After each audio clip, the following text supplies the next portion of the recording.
Vamos a presentar el PBL15, que es un filtro de señales análogas. El equipo está conformado por Alan Suárez, Sherlyn Quetzal e Iván Vázquez.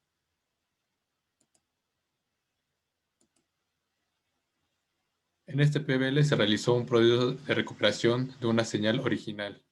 Para esto fue necesario el uso de 3 etapas, como se muestra en este diagrama. Consta de una etapa de amplificación, una de eliminación de ruido blanco y una de modulación.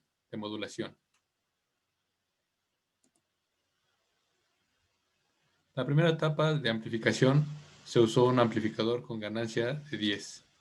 Esto es debido a que la resistencia RF es 10 veces más grande. El propósito de esta etapa en específico es aumentar el voltaje de la señal sonora, debido a que al final del filtrado no se llegaba a escuchar el audio. La segunda etapa de nuestro filtro, la eliminación de ruido, consta de un filtro pasabajas de segundo orden. Esto significa que se encuentran un par de pasabajas pasivos conectados en cascada. Cada uno tiene un valor de 1.2 kHz en la frecuencia de corte. En esta sección de filtro solamente se dejarán pasar bajas frecuencias, lo que resultará en la eliminación de ruido blanco.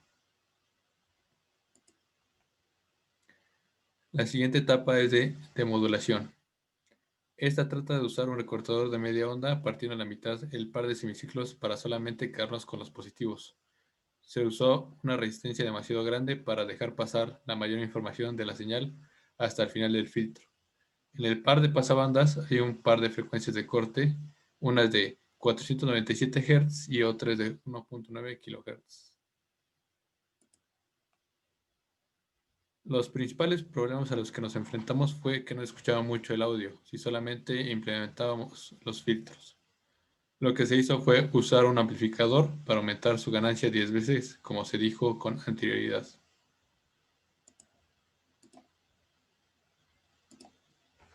A continuación presentaremos la topología,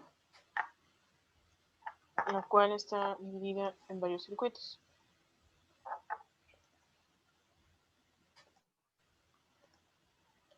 Vemos aquí el circuito resultante, el cual vamos a dividirlo en los siguientes. La primera etapa del primer circuito que utilizamos fue el amplificador. Como se explicó anteriormente, se utilizó un amplificador inversor con dos resistencias de 1K y de 10K. Recordemos que pues, la ganancia se calculó dividiendo R5 sobre R4. El segundo circuito que se utilizó fue un filtro pasabajas. Fueron dos filtros pasabajas, el cual recordemos que su diseño es con una resistencia y un capacitor. En este caso fue una resistencia de 10K y un capacitor de 12.5 nanofaradios. Y lo mismo se hizo para el segundo circuito. El tercero fue el filtro fueron dos filtros pasabandas, los cuales tuvieron dos capacitores de 1 nanofaradio, una resistencia de 80K, otra resistencia de 320K y un amplificador inversor. Y lo mismo se hizo para el segundo filtro.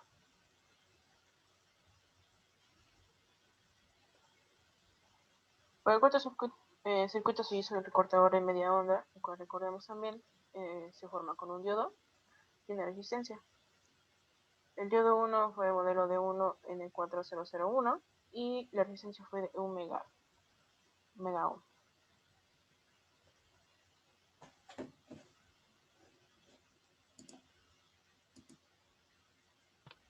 Ahora pasamos a la parte de resultados, en donde vamos a interactuar con una grabación que nosotros hicimos. Para esta grabación tenemos su gráfica en el tiempo y su amplitud en voltaje. Espíritu emprendedor. Para empezar a analizar la práctica tendremos que sumar a estas dos una modulación AM y una componente de sonido blanco. En la modulación AM utilizamos una señal portadora que va a estar junto con la amplitud de la señal original. Para este caso, nuestra señal que va a ser la portadora, que va a ser B-carrier, va a ser modelada con un seno de 1 de amplitud y 1 kHz de frecuencia. Como podemos ver en su gráfica de tiempo, esta sería la gráfica que generaría. También tendremos que sumar una componente de ruido blanco.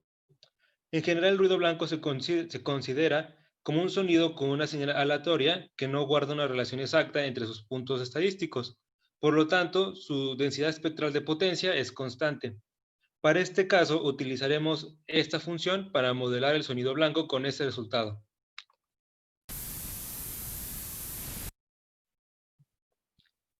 El sonido blanco puede ser modelado por muchas otras cosas con un sonido constante, como el sonido en sí del viento, o también el sonido que se genera en ciertas transmisiones de radio. Al sumar el componente AM y la componente del sonido blanco, obtendremos este resultado. Como podemos ver, ya empezamos a tener la alteración del sonido blanco y cierta variación por la componente AM. En nuestro trabajo de esta práctica será poder resolver esto para regresarlo lo más posible a su estado original. Para lograrlo, como se muestra anteriormente, tendremos que utilizar un circuito, empezando por un amplificador que nos servirá, ya que la señal de salida puede ser bastante baja en comparación a la de la entrada. Después utilizaremos, a través de mucho estudio y también en comparación con las gráficas que obtuvimos, que 2 filtros pasabajas para lograr atenuar el sonido blanco. Luego seguiremos con unos filtros pasabandas y por último utilizaremos un demodulador generado con un diodo y una resistencia. Al pasarle la señal distorsionada, obtendremos este resultado. Cabe resaltar que para esta práctica también tuvimos que utilizar la transformada de Fourier, que en sí es una transformada de uso matemático que nos ayuda a cambiar una función en relación con el tiempo a una función en relación con la frecuencia. Como podemos ver, es un ejemplo de lo que hace la transformada de Fourier y nos hace más fácil en análisis de señales sinusoidales.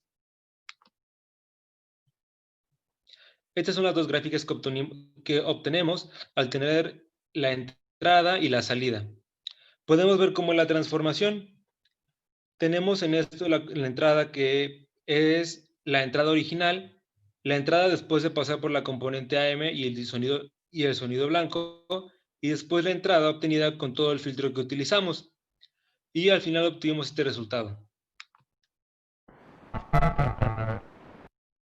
Como podemos ver también a base del filtro, podemos notar en la transformada de Fourier que hay ciertas partes en la información en las que logramos atenuar, pero hay otras partes en las que también parece perder esta información.